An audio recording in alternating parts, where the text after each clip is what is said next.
സുപ്രഭാതത്തിൽ കേരളം ഉണർന്നെഴുന്നേൽക്കുമ്പോൾ ആദ്യം കാണുന്ന വാർത്ത, ആ വിശേഷം ഇതാണ്. മെസ്സിപ്പട കേരളത്തിലേക്ക് എത്തുന്നു, ഒന്നടങ്കം മെസ്സിപ്പട കേരളത്തിലേക്ക് എത്തുന്നു എന്നുള്ളതാണ്. തിരുവനന്തപുരം ഗ്രീൻഫീൽഡ് സ്റ്റേഡിയത്തിലാണ് മത്സരം. അപ്പോൾ തിരുവനന്തപുരത്തെ വിശേഷങ്ങൾ നമുക്കറിയണം അല്ലേ റോഷി? തിരുവനന്തപുരത്ത് നിന്ന് ഫുട്ബോൾ ആരാധകർ ഈ വാർത്തയിലേക്ക് എത്തിയോ എന്നുള്ളത് നമുക്കറിയാം. അരുൺ സോളമൻ ചേരുന്നുണ്ട്. അരുൺ, തിരുവനന്തപുരത്തെ മണ്ണിലാണ് വന്നിറങ്ങുക, അവിടെയാണ് കളിക്കുക. അപ്പോൾ അതിൻ്റെ ഒരു ആവേശം ആ ജില്ലക്കാർക്കുണ്ട്. കേരളം ഒട്ടാകെ ഇതൊരു വലിയ ആഘോഷമാക്കാനുള്ള തയ്യാറെടുപ്പിലാണ്.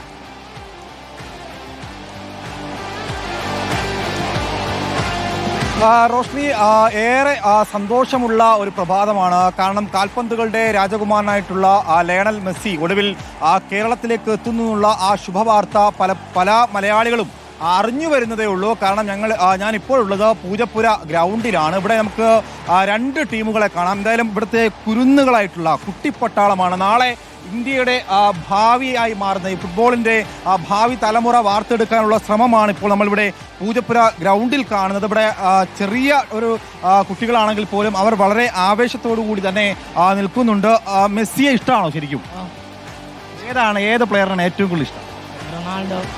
റൊണാൾഡോ ആണ് ഇഷ്ടം. മെസ്സി വരുന്നുണ്ട്, കാണാൻ ആഗ്രഹമുണ്ടോ?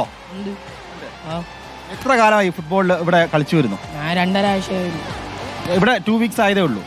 ഇതിന് മുമ്പ് എവിടെയായിരുന്നു പരിശീലനം? ഇവിടെ ടെക്സ്റ്റൈൽസിൽ നെടുങ്ങാടി. അപ്പോൾ തിരുവനന്തപുരം ഗ്രീൻഫീൽഡ് സ്റ്റേഡിയത്തിലാണ് മെസ്സി വന്നിറങ്ങുന്നത്. നവംബർ 10-നാണ്. 10-നും 18-നും ഇടയിൽ എത്തുമെന്നുള്ളതാണ് പ്രഖ്യാപനം. അറിഞ്ഞോ ഇതൊക്കെ? എപ്പോൾ അറിഞ്ഞു? ഇന്നലെ അറിഞ്ഞോ?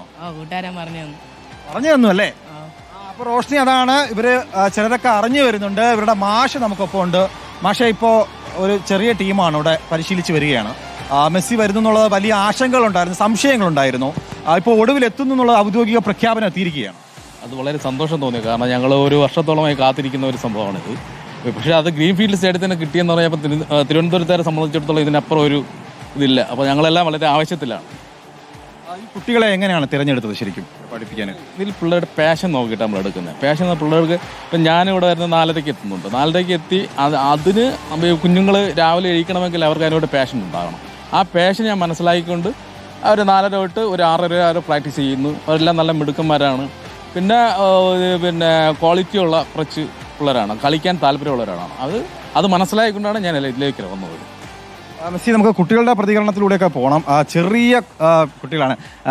മെസ്സി ഫാനാണോ ശരിക്കും? ആണോ? ഒരു ഊർജ്ജം ഇല്ലല്ലോ, കളിക്കളത്തിലുള്ള ഒരു ഊർജ്ജം ഇല്ലല്ലോ. മെസ്സിയെ കാണാൻ പോകുന്നുണ്ടോ?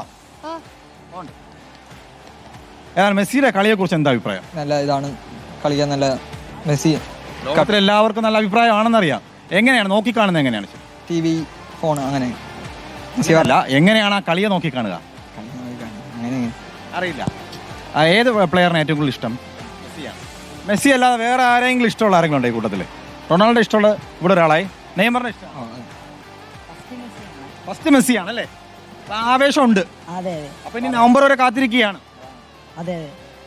റോഷ്നി, നമുക്ക് കുറച്ച് സമയം കൂടി വേണം. കാരണം മറ്റൊരു ടീമുണ്ട് ഇവിടെ. നമുക്ക് നോക്കിയാൽ അറിയാം, ഈ ദൃശ്യങ്ങൾ നോക്കിയാൽ അറിയാം. ചെറിയ കുരുന്നുകളാണ്. ഇവിടെ നമ്മൾ പുലർച്ചെ മുതൽ പൂജപ്പുര ഗ്രൗണ്ടിൽ പരിശീലനം നടത്തി വരുന്ന കുട്ടികളാണ്. നമുക്ക് അവരുടെ കോച്ച് ഹരികുമാർ സാർ കൂടി ഇവിടെ ഉണ്ട്. പക്ഷേ എത്ര നാളായി ഇവിടെ കുട്ടികളെ പരിശീലിച്ചു വരുന്നു? ടൈമിൽ ഒരു 45 ഡേയ്സ് കഴിഞ്ഞായിരുന്നു. അത് കഴിഞ്ഞിട്ട് ഇപ്പോൾ ഡെയിലി വീക്കിലി 2 ദിവസം, ശനി ഞായർ സ്കൂൾ തുറന്നതുകൊണ്ട് ഇപ്പോൾ ശനി ഞായർ മാത്രമാക്കി മാറ്റിയിരിക്കുകയാണ്. കഴിഞ്ഞ സെപ്റ്റംബർ മാസമാണ് വി അബ്ദുറഹ്മാൻ ഈ ഒരു പ്രഖ്യാപനം നടത്തുന്നത്. പക്ഷേ ഏറെക്കാലമായി, ഇപ്പോൾ 1 വർഷമായി മലയാളികൾ കാത്തിരിക്കുകയാണ്. ഇതിനിടയിൽ ചെറിയ സംശയങ്ങളുണ്ടായിരുന്നു, വരുമോ ഇല്ലയോ എന്നുള്ളത്.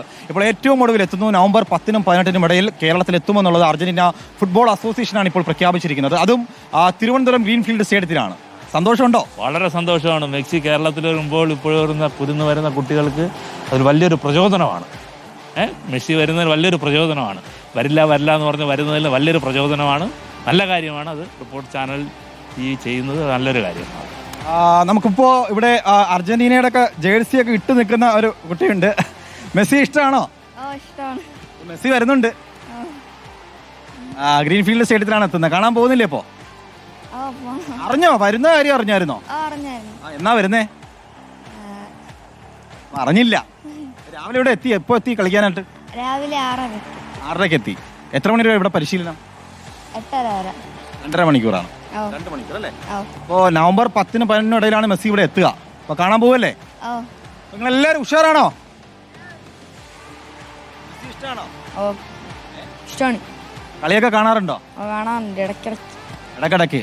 ഏത് ക്ലാസ്സിലാണ് മോൻ പഠിക്കുന്നത്? ഞാൻ 5-ൽ. ഏത് പ്ലെയറിന് ഏറ്റവും കൂടുതൽ ഇഷ്ടം? മെസ്സി. മെസ്സി തന്നെയാണ്. അപ്പോൾ റോഷ്നി, ഇതാണ് തിരുവനന്തപുരത്തെ വിശേഷങ്ങൾ. ഇവിടുത്തെ പല ഗ്രൗണ്ടുകളിലും പോയാൽ നമുക്ക് ഇനി വലിയ വലിയ പ്ലെയേഴ്സ് ഉണ്ട് കളിക്കുന്ന. നമുക്കിപ്പോൾ ഈ പുലർച്ചെ ആയതുകൊണ്ടാണ് കുരുന്നു കുട്ടികളെ നമുക്കൊന്ന് കാണിക്കാമെന്ന് കരുതി. കാരണം നമുക്ക് മുന്നിൽ കേരളം എന്ന് പറയുമ്പോൾ, അല്ലെങ്കിൽ ഇന്ത്യ എന്ന് പറയുമ്പോൾ ഒരു സുനിൽ ഛേത്രി അല്ലെങ്കിൽ IM വിജയനെ പോലുള്ള താരങ്ങൾ നമുക്ക് മുന്നിലുണ്ട്. പക്ഷേ ലോകരാഷ്ട്രങ്ങളോട് കിടപിടിക്കുന്ന രീതിയിലേക്ക് അവര് പറഞ്ഞില്ലേ രാവിലെ 4:00 എഴുന്നേറ്റ് വരുന്ന പിള്ളേരാണ്. അപ്പൊ അത്രത്തോളം ഫുട്ബോളിനെ നെഞ്ചിലേറ്റിയ ആളുകളുള്ള സ്ഥലമാണ് കേരളം. അപ്പോൾ അതുപോലെ തന്നെ മെസ്സി കേരളത്തിലേക്ക് എത്തുമ്പോൾ അത്രത്തോളം ആവേശത്തിലാണ്, ഉത്സവലഹരിയിലാണ് കേരളമുള്ളത്.